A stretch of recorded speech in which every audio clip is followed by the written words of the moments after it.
my name's Kelvin and welcome back to another watercolor tutorial for Procreate. So in today's video I'm going to show you a really easy way to paint crystals, and the process here is it's not scientifically accurate or anything like that, but this is a great way, a really satisfying way to create these unique crystal illustrations. Now I would say it's suitable for beginners. The only problem is there's some techniques we're using here, like selection techniques and a few of the advanced selection features in Procreate, and it might not be suitable for beginners, but if you're comfortable with that, or maybe even watching this video twice, I think it'll be a pretty short video. I think you could follow this even if you are very new to Procreate. So I'm going to start out here with a blank watercolor paper texture. And as usual, I'm using the St Petersburg texture. Just looks good on camera, but any of the textures will work fine for this process. And the brush kit is just the regular brush kit. I think we're going to be able to do all of this with the abstract round and the fine liner pen. And I'll put links to everything I use in the description down below. And just in case you notice it in the video, I just have a bandage here just because I burned my hand and I wanted to cover it up for the video. So I'm going to start painting with the abstract round brush. And I want to choose what color of crystal, and I think in this video I'm going to do a few sort of amethyst crystals, so I'm going to choose a sort of purple tone. And the actual crystal color I want to make will be kind of a light purple, but it's much better to start out with a darker version of that because we're going to make it lighter and lighter as we paint this illustration.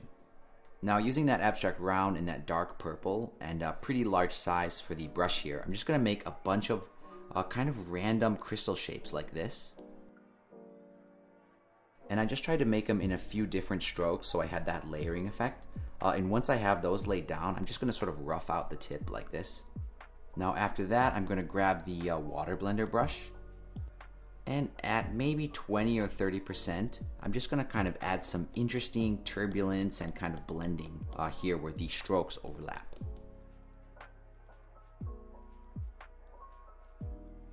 Now at this stage, it's totally normal for it to look like this, to look kind of too dark. Next, I'm going to grab the eraser, and I'm going to use that pretty much just on the tip. And I've set the eraser to the fine liner pen, and I'm just going to use it to kind of cut and shape the tips of these crystals into some points.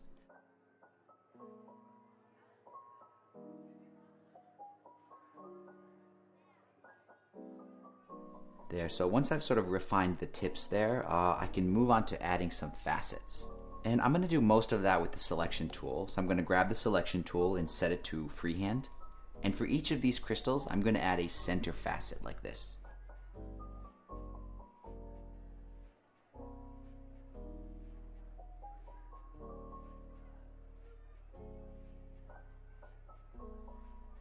And while that selection is active, I'm going to go to hue, saturation, and brightness for the layer, and I'm just going to brighten it a little bit.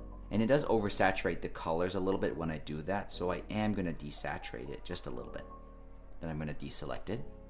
And now with that first sort of set of facets done, I'm going to do it again. So I'm going to grab the selection tool again, set it to freehand, but this time I'm going to do a larger facet that basically overlaps the original one like this. We go, and I'll come back and join it back at the beginning. Then I'm going to go back to hue, saturation, and brightness, and then I'm just going to brighten it again. And this is why earlier I recommended starting with a darker shade, because just the process is going to be making it lighter and lighter. So if you start with the color you want, it's probably going to end up too light or kind of pastel in the end. And next, I'm going to grab the water blender.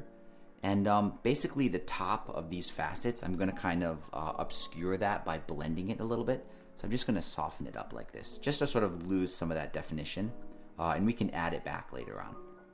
So after that, I can start and facet the tips here. And I really recommend starting out by adding a little chevron first and then kind of building the facet off from that. So I'll show you what that looks like. I'll grab the selection tool and set it to freehand again.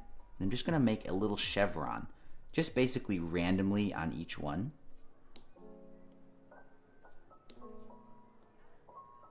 Then I'm going to go to hue, saturation, and brightness, and then brighten it.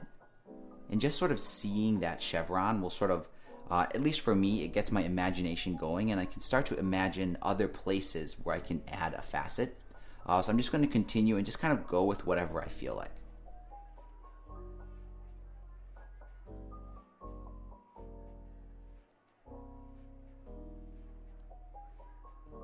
So I've added a couple more lighter facets to each one, and now I'm going to go in there again and add just a few darker facets.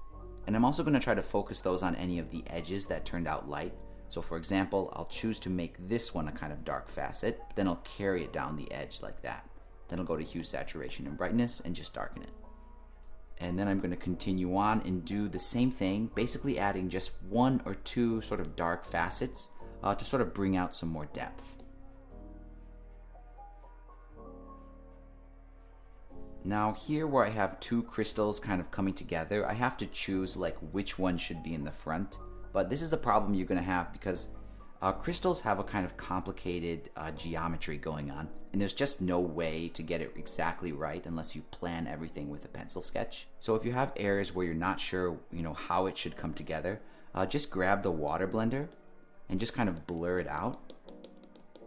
And then you can just go in there with the selection tool and just add the sort of rough approximation of what's in front and what's in back. So I actually want this one to be in the front, so it's going to be casting a shadow on the back one. So I'll just make a selection that goes down like this, and then sort of comes back up like that. Then I'll go and darken that. And then you can see it just sort of separates the one in the foreground from the one in the background. Then I can go in there with the water blender again and just sort of fade out that shadow. And now at this point, I'm just going to go in there with the water blender on all of these crystals and just add a little bit of blending, especially in areas that just don't look quite right. It's much better to have a sort of watery, blurred area than a kind of messed up geometry. So especially down at the bottoms, I really like to blur it a lot.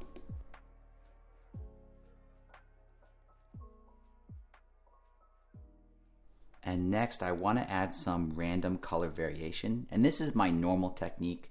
I'm just going to grab the selection tool, set it to freehand, and make a random selection that just sort of covers part of each of these crystals.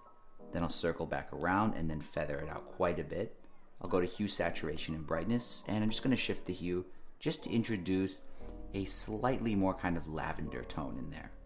Now after that, I want to add some transparency, some kind of light coming through the crystal. So my favorite way to do that is to just make a kind of teardrop shaped selection towards the tip like that. Then I'll feather it out. I'll go to hue, saturation, and brightness. I'm going to raise the brightness just a little bit there, increase the saturation, and then also shift the hue and maybe introduce another interesting color, maybe a warmer tone like that. And I'm just going to go ahead and do that same process to each one of these.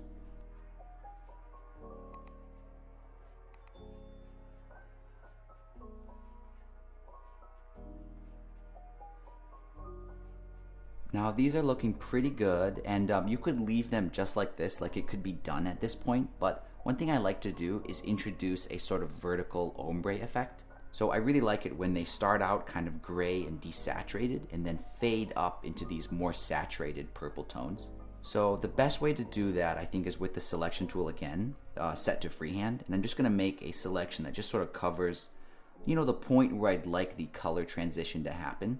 Just like that, circle back around. I'm going to feather that one out quite a bit. I'm going to go to hue, saturation, and brightness and desaturate it quite a bit. Now, I also want to brighten it.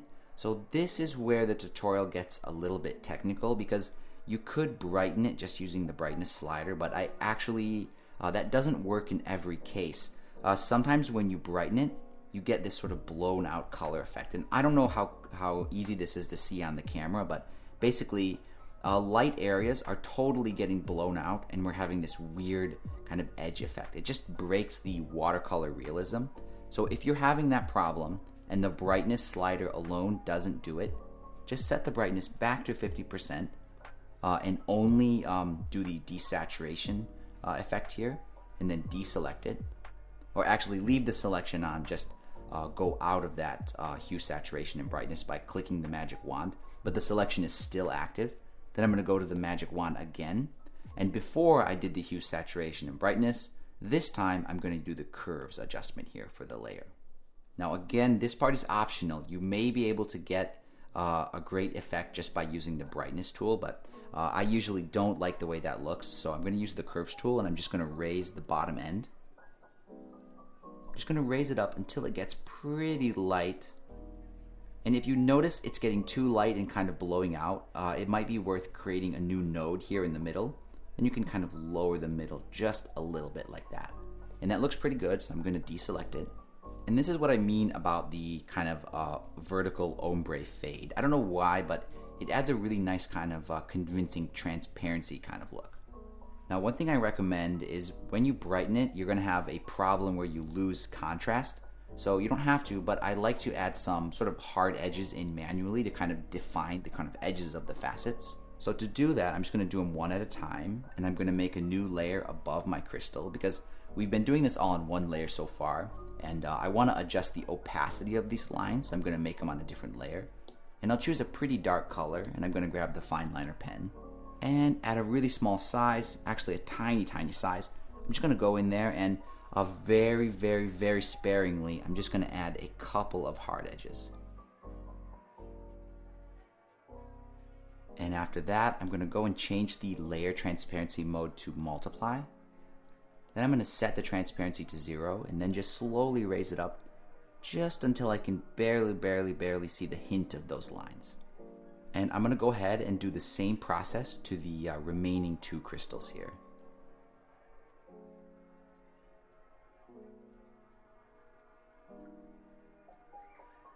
And these outlines turned out pretty nice, these very faint hard edge lines there.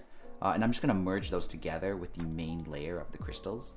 And maybe as a finishing touch here, I want to add some variation between crystals because they all ended up looking almost exactly the same. So I'm going to use the selection tool again, set to freehand. And I'm just going to circle each one kind of independently and then slightly adjust the hue. And there we go, these ones are all done.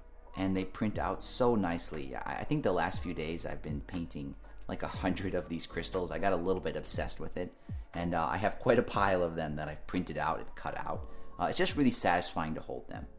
I think maybe as a last pointer, I want to mention that it's easy to start doing these individual like crystal fingers, but after you start making groupings of crystals, you'll realize more and more that there's areas where it's kind of the geometry of the crystals come together in a kind of uncertain way.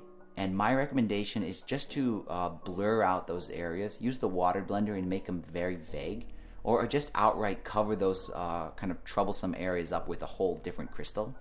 Just because it's usually better to make a kind of blurred area that's uncertain than an area where the geometry comes together very clearly wrong, because it does break the kind of three-dimensionality or even the transparency of the illustration. And that pretty much wraps it up. As always, thank you so much for your support. Thanks for watching, and I'll see you in the next video.